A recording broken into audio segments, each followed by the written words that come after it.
dulu. Di samping itu Ibu akan menjelaskan di kelas 5. Untuk matematikanya ya. Matematikanya di halaman 160. Oke. Oke, semuanya bawa sudut semua? Oke, kita lanjutkan. Kemarin apa saja sudut istimewa? Ada sudut siku-siku. Oke, sudut siku-siku. Sudut siku-siku berarti 90 derajat. Siku-siku tegak lurus. Ya. Nah, ada lagi sudut istimewa lagi. Ini yang pertama. Sudut kedua itu sudut lurus. Ya. Sudut lurus berapa? 180. Oke, 180 derajat. Duanya apa? Pokoknya duanya itu patokannya di sudut siku-siku. Kalau dia lebih kecil dari 90 itu namanya sudut lancip. Sudut lancip. Oke, lancip. Yang ketiga ya, lebih kecil, lebih kecil dari 90 derajat. Contohnya, ya, sudutnya ini ya. Yang keempat, sudut yang lebih besar dari 90 derajat. Jadi sudut siku-siku lebih besar dari 90 derajat itu namanya sudut tumpul. Oke, sudut tumpul. Contohnya lebih besar dari 90 derajat. Ya, contohnya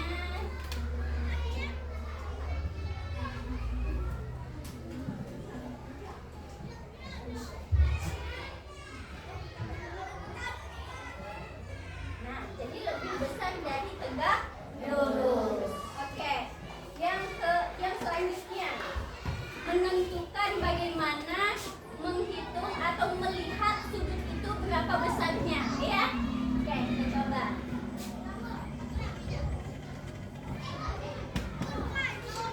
Nah, jadi yang mau ditanya itu sudut ini misalnya. Berapa besar sudutnya? Kita gunakan busur. Ya, kita gunakan busur. Jadi di sini lihat ada tengah. Tengah itu patokannya di tengah juga. Setelah itu garis lurus antara atas atau samping itu menunjukkan 0. Yang mana saja? Mau sebelah kanan boleh, sebelah kiri boleh. Jadi patokannya itu 0 dan menunjukkan 0. Ya, patokannya tengah dan menunjukkan 0. Kita coba patokannya tengah di sini menunjukkan 0 yang ke atas. Jadi dia menunjukkan berapa sudutnya? Sudutnya kan 0-nya yang di atas ini. Sudutnya 70. Oke, siapa yang mau coba boleh ke depan. Ibu contohkan. Nah, jadi dia lebih, ini tadi 70 derajat, ini lebih kecil. Oke, boleh kita coba. Sini. Oh, busurnya ya. Oke, untuk kelas 4 lanjutkan kelompoknya ya. Oke, 25 derajat. Tepuk tangan untuk Sisi. Oke, jadi untuk lebih paham lagi, Ibu kasih lembar kerja siswa untuk kalian diskusikan bersama. Oke, Ibu bagi kelompoknya jadi 4 kelompok ya. Silakan nak. Yang tidak ngerti boleh ditanyakan sama temannya. Saling bantu ya. Ibu kasih waktu 20 menit ya.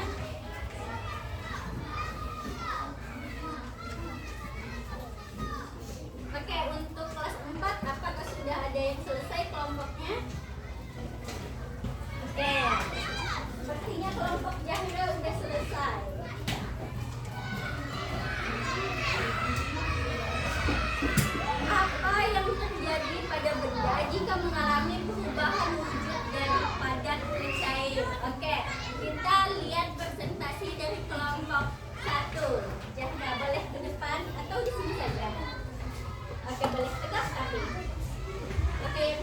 kelompok 2-3 boleh simak ya.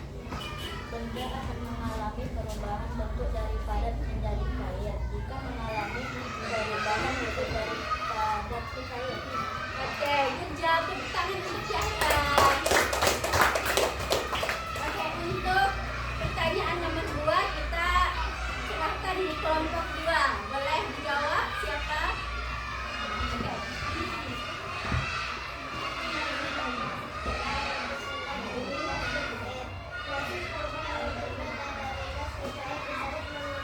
Oke, good job. Tepuk tangan untuk kelompok 2.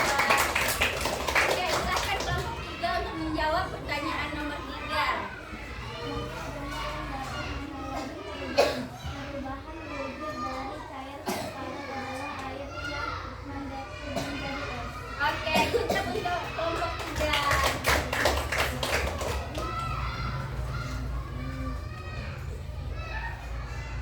Oke, selanjutnya Ibu akan membacakan rangkuman untuk kita pelajaran kelas 4 ya. Jadi benda akan mengalami perubahan bentuk dari padat ke cair jika mengalami perubahan wujud dari padat ke cair ya. Jadi dianya meleleh. Ya, contohnya itu bisa lilin, dianya kita hidupkan api, dianya nyala tapi leleh habis ya. Lilinnya leleh ke bawah. Perubahan wujud benda dari gas ke cair disebut mengembun. Jadi pagi-pagi kita melihat itu ada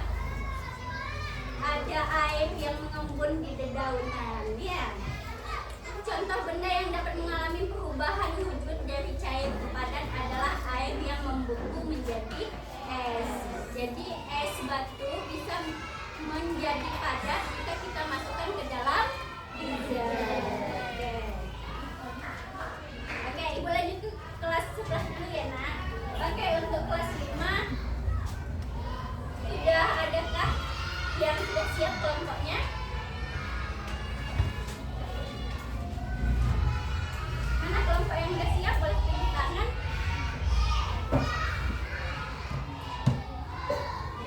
Oke, silakan maju. Atau di situ saja boleh. Jawab pertanyaan nomor 1. Oke, tepuk tangan untuk kelompok 2. Oke, silakan. Siapa lagi yang bisa jawab? Oke.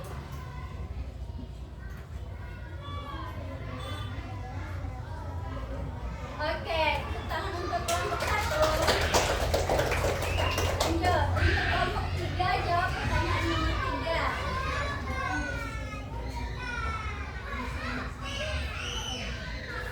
Oke, tepuk tangan untuk kelompok 3. Untuk kelompok 4 boleh jawab nomor 4.